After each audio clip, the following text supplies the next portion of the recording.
sa tawag namin Gold Morning. Okay, so first of all, I'd like to again thank everybody for your presence today. It's been a while, no? Medyo matagal na rin na last press con ko. That was, I think, way back before COVID pa.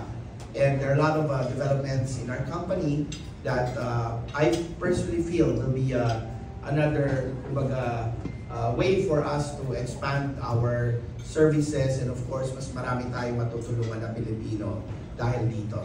1,000 Filipinos in the Philippines and around the world in the areas of peak performance, sales, motivation, and business workshops natin. In fact, we are also known for having produced thousands of rags to riches stories, no? So hindi po isa lang yung natulungan ng ating mga workshop na maging maging millionaire. We have produced thousands upon thousands of success stories. Yung Pillars of Success became number 7 na book in Amazon. It was recognized by Amazon as number 7 top best-selling book in one category of Amazon. Pero yung una kong libro, Abundance Factor, which I actually co-authored with Dr. Joe Vitale, yun naman po ay number 1 sa buong mundo, alright, in Amazon. Biohacking. So, sabihin nga natin, biohacking.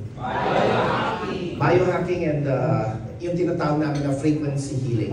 But before I do this, I'd like to make it clear to everybody that, this information I will say to you, okay, is only for educational purposes, pero it's not intended to be a substitute for professional medical advice, diagnosis, or any treatment. Of course, again, if you will ask me for any medical condition, I will always tell you first to consult with your doctor for any exercise protocol activity that you might encounter during my presentation.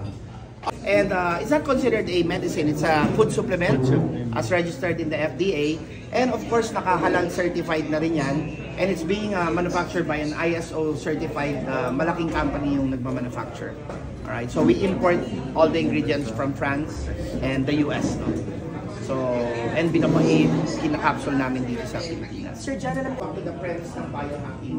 Alright, lahat ng sakit, alright, 85 to 90% is not like hindi siya, it's not an illness na galing sa iyong nakawakan. It's really coming from stress. Alright, it's from a stuck emotion. So if we can release that, how to become a money magnet workshop, attracting wealth, ultra magnet faith, or baka even more. Okay, and without medication, without kitang kargahan ng vitamin E, 1. Infection, cancer, high blood